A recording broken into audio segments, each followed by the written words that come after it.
तर आता हा जो प्लॉट आहे हा आपला मेगा स्वीटचा आहे आणि हा मेगा स्वीटचा प्लॉट आता बघू शकता पूर्ण हिरवगार आहे। आणि असं म्हणजे एका दादानी कमेंट केलेली होती की मेगा स्वीटवर खूप कीड पडते, तर ह्याच्यावर आम्ही एकदाच कोरोजनचं औषध मारलेलं होतं किडीचा, त्याच्यावर काही मारलेलं नाही आहे। बघू शकता कसा चांगला प्लॉट आहे आणि दर पाण्याला आम्ही ह्याला लेंडी पावडर देतो। आणि आता नाही बोलला तरी 1.25 महिन्याचा पकडा आपला, कारण की 1.25 महिना अजून झालेला नाही आहे, 8 दिवस बाकी आहे। 15 फेब्रुवारीला आपण पेरलेलं होतं, पण खूप छानपैकी याची वाढ वगैरे आहे आणि दिसायला पण हिरवगार व्यवस्थित खूप, म्हणजे असं उंचीला हाईटीला वगैरे। आता नाही बोलला तरी माझी उंची 5 फूट आहे, तर माझ्या उंची एवढा झालेला आहे। आणि कसं आहे ना की आता ह्याचा म्हणजे प्रोटीनचा वगैरे, जसं मक्याची आणि ह्याची प्रोटीन वगैरे आपल्याला माहीत नाही आहे, पण समजा एखाद्याकडं जास्त पाणी असेल तर त्यांनी मका वगैरे केला तरी चालेल, पण एखाद्याकडे कमी पाणी वगैरे असेल तर मात्र त्यांनी हे कमी पाण्यात म्हणजे ठिबकवर सुद्धा हा खूप चांगल्या प्रकारे येतो चारा। आणि कमी पाणी जिथं असेल तिथं हा चारा सगळ्यात चांगला येतोय। तर नाही बोलू शकता, तर ह्याला मी प्रत्येक पाण्याला लेंडी खताची पावडर हे केलेली होती। आणि आता जे स्टंप बघू शकता, तसंच जसं जे उंच आहे त्याचे स्टंप खूप मोठे मोठे होत चाललेले आहेत, त्यामुळे चारा हा आपल्याला खूप जास्त ह्याच्यामुळे भेटणार आहे।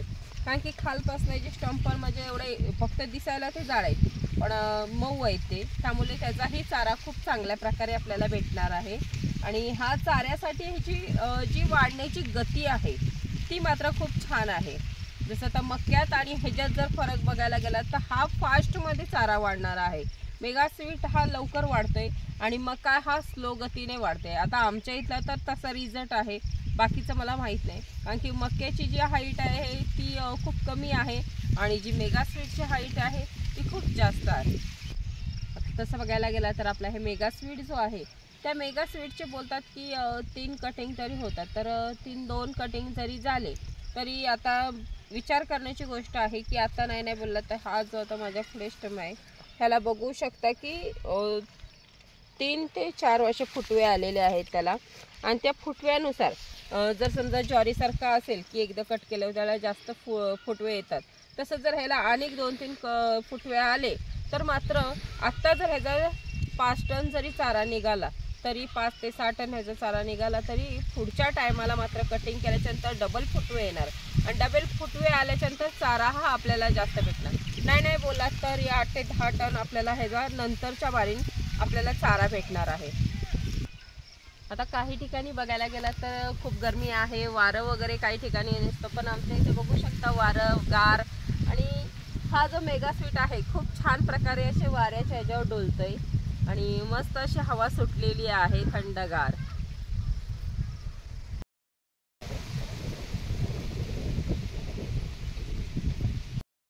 आता तसं बघायला गेला तर आपला जो आता हा मेगा स्वीट वगैरे आहे ह्याला समजा तुमच्याकडे गांडूळ खत असेल किंवा शेणखत असेल आणि आपली समजा नाही बोलला तर गांडूळ खत नसलं तरी लेंडी जी आहे त्याची जरी पावडर जरी आपल्या ह्या मेगा स्वीटला टाकलात ना तर सगळ्यात चांगला रिझल्ट येईल। कारण की आत्ताच बोलला तर 1 ते 1.25 महिन्यात त्याची एवढी हाईट आहे, त्याचे स्टम वगैरे खूप छान प्रकारे हे झालेले आहेत। मग समजा ह्याला जर खत वगैरे असेल, आता आम्ही लेंडी पावडर ही 2च पाण्याला दिलेली आहे, त्याच्यावर ह्याला दिलेलं नाही आहे, पण समजा असं जर कंटिन्यू ठेवला तर माझ्या माहितीत माझ्या अनुभवानुसार असं होईल की हा जो हाईटीला आहे तो मात्र 10-12 फुटाच्या हाईटीवर जाणार। कारण की त्याच्या आत्ताच हाईट खूप जास्त आहे आणि एक आहे की हाईट जास्त असली तरी म्हणजे खालनं वगैरे त्याला पाती वगैरे खूप आहे, त्यामुळे चारा हा आपल्याला खूप जास्त प्रमाणात भेटणार आहे आणि खूप चांगला क्वालिटीचा चारा आपल्याला भेटणार आहे। गेला तर आपला जो हा मेगा स्वीट आहे हा आपण म्हणजे पहिला सर्व नेपियर वगैरे खूप सारा प्रकार लावलेला आहे आणि हा जो आपला मेगा स्वीट वगैरे हा पहिल्यांदाच लावला आहे, त्याचा रिझल्टही खूप छान आहे। म्हणजे जसं आपल्याला चारा पाहिजे तशा प्रकारे हा चारा आहे आणि हा गोड सुद्धा आहे। कारण की जर समजा स्टम वगैरे काढून आता चावलाच ना स्वतः तरी पण ह्याची जी गोडी खूप चांगली आहे, ह्याच्या उगलाचा वगैरे पाणी फवारायची गरज नाही। आता काही ठिकाणी बघा असं न्यूजला येते की मधमाशा वगैरे नाही येते, काही ठिकाणी म्हणजे गायबच झालेले आहेत, तर कसं होतंय आता हा जर ह्याला समजा तुम्ही कटिंग करून कुट्टी करून जरी ठेवलात तर ह्याच्यात गोडवा एवढा आहे की मधमाशा जिथे असतील तिथं येतील आणि ह्याचा सुकाही जरी चारा असला ना तरी सुद्धा मधमाशा तिथं गोळा होतात. सकाळ संध्याकाळ कसं होतंय, कमी उन्हाच्या ह्याच्यात त्या येतात तिथं. मग ते काय करत असतील ते त्यांचं त्यांना माहिती, पण त्या येतात ह्या 100%. कशामुळे तर ह्याच्यात जे गोडवा आहे त्या गोडामुळे ती येत असतात. आणि हा कसा आहे ना ज्वारी वर्गीय आहे आणि हायब्रिड केल्यामुळे काय होतंय की ह्याच्यात गोडवा जास्त आहे. आणि तसं बघायला गेलं तर हा गोडवा जास्त असल्यामुळे काय होतंय की आता कुठे पण मधमाशा बघा मक्यावर किंवा असं ज्वारी वर्गीय असेल ना, आता हुरडा वगैरे यायला लागला त्याला की मग मात्र ती मधमाशा जास्त प्रमाणात येतात. आणि आता मक्यावर कमी प्रमाणात येत असतील, पण ह्याच्यावर मात्र नक्कीच जास्त आहे. कारण की आपला हा ज्वारी वर्गीय जो आहे किंवा ज्वारी असू दे, त्या वेळेला काय होते आपल्या ज्या फवारण्या आहेत त्या कमी प्रमाणात असतात आणि मक्यावर तर मात्र जास्त प्रमाणात फवारण्या असतात.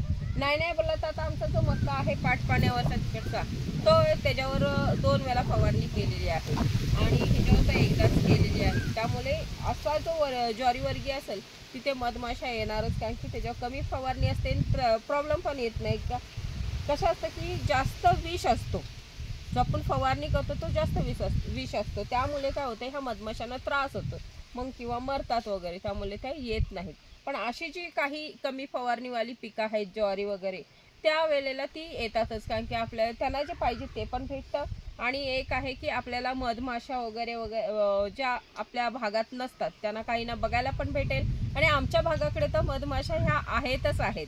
मग तुम्ही मक्का लावा किंवा काही, आता हा पाटपाण्यावर आहे म्हणून याला 2 फवारणी, पण जो आपला रेनगनवरती आहे ना त्याला एकही फवारणी अजूनपर्यंत केलेली नाहीये.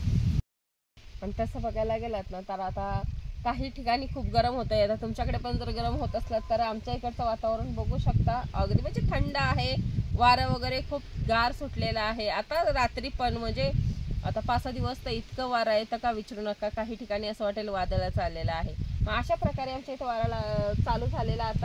आता ह्या टायमापासून वारा चालू होतो. आणि आपला हा जो मेगा स्वीट आहे कसं वाऱ्यानं डोलत आहे, गार मस्त हवा अशी चालू झालेली आहे. आणि ही आता म्हणजे पूर्ण रात्री जसं आता रात्र होत जाईल तसं गारवा लागायची सुरुवात होईल आणि जास्त हवेचं वाढ होणार आहे, कारण की हवेचा वाढ संध्याकाळची जास्त होते.